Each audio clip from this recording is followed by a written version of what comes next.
So today we are continuing electrostatics part 3, the force between the two charges. We have already seen, now we will see a force due to a number of charges by using the principle of superposition. Let us consider charge Q1. We bring another charge Q2, a like charge. So we have a force F12, there will be repulsion. Okay, now that is F12 vector. Similarly, if you bring Q3, another charge, towards Q1, the force between Q3 and Q1 will be F13 vector. Similarly, Q4 and Q1 will be having a force F14 vector. Another Q5 will give you F15 vector. Now, the force on Q1 due to all these charges will be the sum of all the charges, that is F12 vector plus F13 vector plus F14 vector and so on. But by Coulomb's law, you know F is equal to 1 upon 4 pi epsilon naught Q1 Q2 upon R square into R unit vector. So we have the force on Q1 F1 vector is equal to 1 upon 4 pi epsilon naught Q1 Q2 upon mod R21 square into unit vector R21 plus Q1 Q3 upon R31 modulus square R31 unit vector plus Q1 Q4 upon R41 mod square into unit vector R41 and so on. So in general, for n charges, we can write F is equal to F1 vector plus F2 vector plus F3 vector up to Fn vector. F is equal to summation of n is equal to 1 Fn from up to n is equal to capital N. So that is equal to 1 upon 4 pi epsilon naught summation n is equal to 1 to capital N Q naught Qn upon mod Rn square into unit vector Rn. Q naught is the test charge on which the force is exerted by n charges. Now let us take the electric field. What is an electric field? It is the region around the charge where another test charge experiences a force. That is the electric field. So that's the electric field plus Q is having a field electric E vector at a distance r. Now let us bring a test charge Q naught near the plus big Q. Obviously, there will be a force of repulsion because they are like charges. So, the force experienced per unit charge in electric field mathematically, E vector is equal to F vector upon Q, force per unit charge that is. So, that is equal to capital Q small q upon 4 pi epsilon naught r square into unit vector r cap upon Q. So, the Q and the Q gets cancelled. And what we get is the electric field E vector is equal to Q upon 4 pi epsilon naught R square into the unit vector R. So there's only one Q over there if you compare with the force.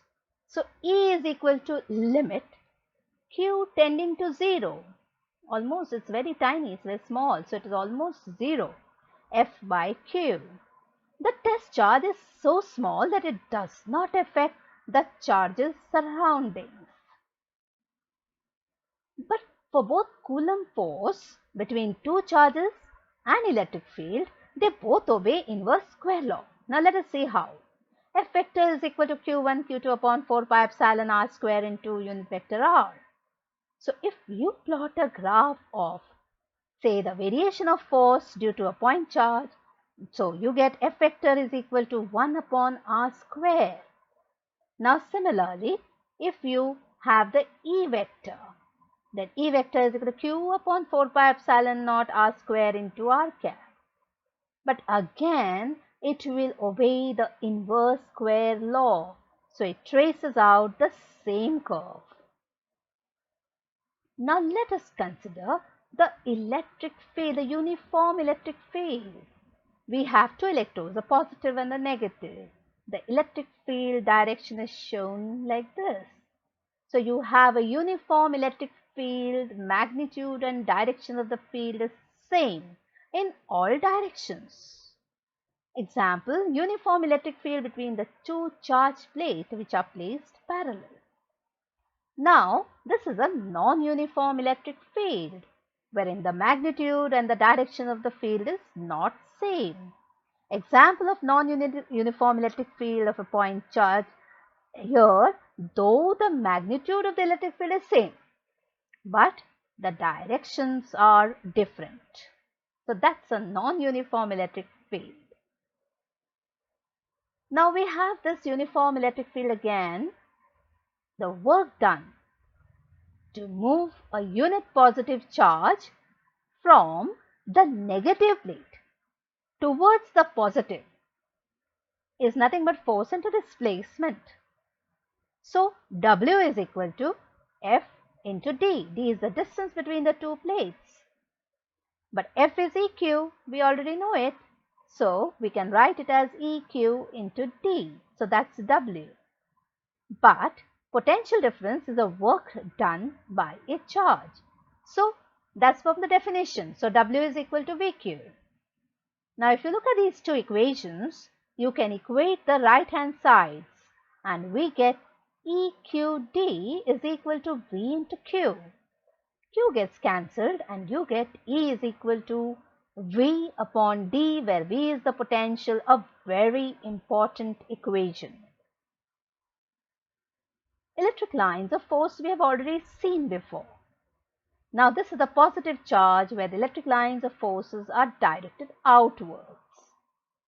So that's the lines of force due to a positive point charge. Now that's for the negative charge. So we have now one negative and one positive, a dipole. We have already seen this. The direction is from positive charge to the negative. So there is attraction. Now you have a negative charge and a negative charge, and they will repel each other. See the lines of forces, how they go. They move away from the charges. They are not towards the charges. Similarly, if you have two positive charges, then again the same thing happens. There is a repulsion. So these are the lines of forces due to the same charges. Now let's see what is E is equal to 0 for what? Now these are the lines of force for a conductor. They are directed against each other. So there's a termination of the lines of forces on a conductor. Hence the electric field inside the conductor is equal to 0. Now let's see these lines of forces. What do you see? You have seen that in A, the number of lines are more, whereas in B it's less. So the intensity of the electric field is more. There are more lines, no? So the intensity is more, and that is less at B. Now let's see these lines of forces. This is the electric field. This one, S, is the area vector, which is perpendicular to the surface. The electric field is directed towards the right. Now that's the angle between E and S, that's theta. So what we have is E is also the number of lines of forces per unit area. This is another definition of electric field intensity. So electric intensity is the number of lines of forces per unit area. So number of lines of forces will be E into A, obviously. So, but the area is inclined at an angle theta. So the A is equal to ds cos theta. So we have to replace that A with ds cos theta. So electric flux d phi is equal to E ds cos theta. The total electric flux will be the integration of the small electric fluxes. So that's integral d phi, that is equal to integral E ds cos theta. SI unit of electric flux is volt upon meter into meter square. So meter gets cancelled. So the SI unit of electric flux is volt per meter. So that's all for now. Thank you.